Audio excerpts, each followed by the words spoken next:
ഒരു ഗ്രാമത്തിൽ അർജുൻ എന്നൊരു കുട്ടി താമസിച്ചിരുന്നു. പഠനത്തിൽ മിടുക്കനായിരുന്നു അർജുൻ. എല്ലാവരും അവൻ്റെ ബുദ്ധിശക്തിയെയും മൂർച്ചയുള്ള മനസ്സിനെയും പ്രശംസിച്ചു. പക്ഷേ അർജുന് വലിയൊരു ബലഹീനത തന്നെ ഉണ്ടായിരുന്നു. അവൻ സമയം വിവേകപൂർവ്വം ഉപയോഗിച്ചില്ല. ദിവസങ്ങൾ സുഹൃത്തുക്കളോടൊപ്പം ഫോണിൽ കളിച്ചും അനാവശ്യമായ സംസാരത്തിലും മുഴുകിയിലാണ് ചെലവഴിച്ചത്. സമയത്തിൻ്റെ മൂല്യം മനസ്സിലാക്കാൻ മാതാപിതാക്കൾ പലതവണ ശ്രമിച്ചു. പക്ഷേ അർജുന് മനസ്സിലായില്ല. എൻ്റെ മുമ്പിൽ ധാരാളം സമയമുണ്ട്, ഇപ്പോൾ ചെയ്യേണ്ട കാര്യങ്ങളെല്ലാം മറ്റൊരു സമയത്തിലേക്ക് അർജുൻ മാറ്റിവെക്കും. ഒരു ദിവസം അവൻ്റെ സ്കൂളിൽ വാർഷിക പരീക്ഷാ ഫലം പ്രഖ്യാപിച്ചു. അർജുൻ പ്രതീക്ഷിച്ചതിലും വളരെ മോശം സ്കോറാണ് നേടിയത്. അവനെ ഒരിക്കൽ പ്രശംസിച്ചിരുന്ന അധ്യാപകർ നിരാശരായി മാറി. അവൻ്റെ സുഹൃത്തുക്കൾ പോലും അവനിൽ നിന്ന് അകന്നു മാറാൻ തുടങ്ങി. അവൻ്റെ മാതാപിതാക്കൾ നിരാശയോടെ തൻ്റെ റിപ്പോർട്ട് കണ്ട് നോക്കി നിൽക്കുന്നത് കണ്ടു. അർജുന് തന്നോട് തന്നെ ദേഷ്യം തോന്നാൻ തുടങ്ങി. പക്ഷേ ആ രാത്രി തൻ്റെ ശീലങ്ങൾ എങ്ങനെ മാറ്റാമെന്ന് അറിയില്ലായിരുന്നു. അർജുൻ ഗ്രാമത്തിലെ ഏറ്റവും ആദരണീയനും ബുദ്ധിമാനുമായ മുത്തച്ഛൻ്റെ അടുത്തേക്ക് പോയി. അർജുൻ തന്റെ പ്രശ്നങ്ങൾ പങ്കുവെച്ചു. മുത്തച്ഛ, ഇത്തവണ ഞാൻ നല്ലൊരു വിദ്യാർത്ഥിയാണെങ്കിലും എന്തുകൊണ്ട് പരാജയപ്പെട്ടു എന്ന് എനിക്ക് മനസ്സിലാകുന്നില്ല. ഞാനൊരു നല്ല കുട്ടിയല്ലേ മുത്തച്ഛ?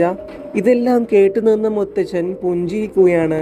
അതല്ല പ്രശ്നം, നീ ഒരു നല്ല വിദ്യാർത്ഥിയല്ല. പ്രശ്നം എന്തെന്നാൽ നീ സമയം ചെലവഴിച്ചു എന്നതാണ്. നീ സമയത്തിന് വില കൊടുത്തില്ല. സമയം വളരെ വിലപ്പെട്ടതാണ്. സമയം ശരിയായി ഉപയോഗിച്ചാൽ അത് നിങ്ങളെ വിജയത്തിലേക്ക് നയിക്കും. പക്ഷേ പാഴാക്കിയാലോ അത് നിങ്ങളെ പിന്നോട്ട് വലിക്കും. അർജുൻ ഓർത്തുകൊണ്ട് പറഞ്ഞു, പക്ഷേ മുത്തച്ഛ, നമുക്ക് എപ്പോഴും സമയമുണ്ടല്ലോ, എനിക്കത് പിന്നീട് ഉപയോഗിച്ചൂടെ? മുത്തച്ഛൻ ഗൗരവമായി പറഞ്ഞു, സമയം ഒഴുകിപ്പോയ നദിയിലെ വെള്ളം പോലെയാണ്, അത് ഒരിക്കലും തിരിച്ചു വരില്ല. സമയത്തിന്റെ മൂല്യം മനസ്സിലാക്കാൻ സഹായിക്കുന്ന ഒരു കഥ ഞാൻ നിങ്ങളോട് പറയാം. മുത്തച്ഛൻ കഥ പറയാൻ തുടങ്ങി. വളരെ കാലം മുമ്പ് വിക്രം എന്ന ശക്തനായ രാജാവ് ഉണ്ടായിരുന്നു. അദ്ദേഹത്തിന് അപാരമായ സമ്പത്തുണ്ടായിരുന്നു. കൊട്ടാരങ്ങളും എണ്ണമറ്റ സേവകരുമുണ്ടായിരുന്നു. പക്ഷേ നിസ്സാര കാര്യങ്ങളിൽ സമയം പാഴാക്കുന്ന ശീലം വിക്രത്തിനുണ്ടായിരുന്നു. അവൻ വൈകി എഴുന്നേറ്റ് കോടതിയിൽ പോകുന്നതിന് പകരം സുഹൃത്തുക്കളോടൊപ്പം സമയം ചെലവഴിക്കുകയും എല്ലാ ജോലികളും മാറ്റിവെക്കുകയും ചെയ്യുമായിരുന്നു. ഒരു ദിവസം ഒരാൾ രാജാവിൻ്റെ കൊട്ടാരം സന്ദർശിക്കാനിടയായി. അദ്ദേഹം പറഞ്ഞു, രാജാവേ, നിങ്ങൾക്ക് എല്ലാം ഉണ്ട്, പക്ഷെ നിങ്ങൾക്ക് നിങ്ങളുടെ ഏറ്റവും വിലപ്പെട്ട നിധി സമയം പാഴാക്കുകയാണ്. നിങ്ങൾ അത് ബുദ്ധിപൂർവ്വം ഉപയോഗിച്ചില്ലെങ്കിൽ ഒരു ദിവസം നിങ്ങൾ അതിൽ ഖേദിക്കേണ്ടി വരും. രാജാവ് ചിരിച്ചുകൊണ്ട് പറഞ്ഞു, എനിക്ക് ധാരാളം സമയമുണ്ട്. എനിക്ക് ആവശ്യമുള്ളപ്പോഴെല്ലാം എനിക്ക് എന്ത് വേണമെങ്കിലും ചെയ്യാം. അദ്ദേഹം വീണ്ടും വീണ്ടും പറഞ്ഞു, രാജാവേ, സമയം നിസ്സാരമായി കാണരുത്. മഹാന്മാരായ രാജാക്കന്മാരെ പോലും അത് നശിപ്പിക്കും.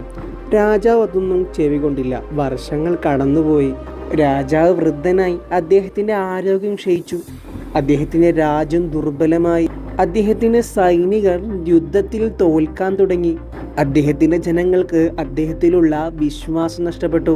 അപ്പോഴാണ് രാജാവിന് മനസ്സിലായത്, അർത്ഥശൂന്യമായ കാര്യങ്ങളിൽ സമയം പാഴാക്കിയതായി അദ്ദേഹം മനസ്സിലാക്കിയത്.